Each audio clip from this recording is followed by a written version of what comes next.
Mikunhod og 8 ngadto sa 10% ang turismo sa dakbayan sa Lapu-Lapu human sa gipatubang travel ban sa China ug sa mga administrative regions dinhi.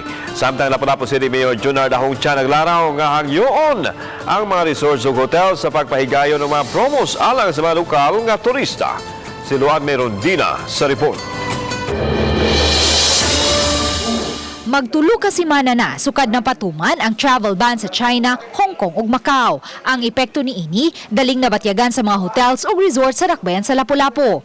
Kun kaniadto anaa sa 95% ngadto sa 100% ang booking sa mga room accommodations matag first quarter sa tuig.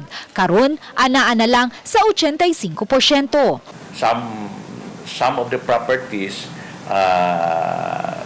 have a lot of kanang room nights nga wala gyud kay usually na may mga properties nga di exclusively cater for Korea and China, no, so katong mga properties napiktuhan gid sila. Mato ni Lapu-Lapu City Tourism Officer Ed Mendez, posibleng mabatyagan unya ang mas dakong epekto niini human sa usa ka buwan nga pagpatuman sa travel ban. Ang net effect gud ani niya maybe after a month because worldwide naman ang announcement, no. So maybe after a month, ang katong nakaplano will have enough time to cancel or their travel plan.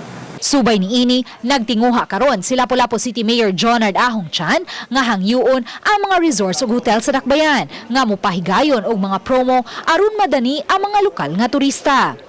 Ang atong domestic okay man kusog mangyapon ta sa Cebu sa atong domestic travel, no? And probably some do marketing campaign, camping blitz for other countries. Malaumon hinuon ang lokal nga kagamhanan, partikular na ang Tourism Office nga subling makasulbong ang turismo sa dakbayan ilabi na kun masugdan na unya ang pagpahigayon og ubos nga presyo o baka low rates sa mga hotels ug resorts dinhi sa dakbayan. Uban ni June Solon, Luan Merondina, Balitang Bisda.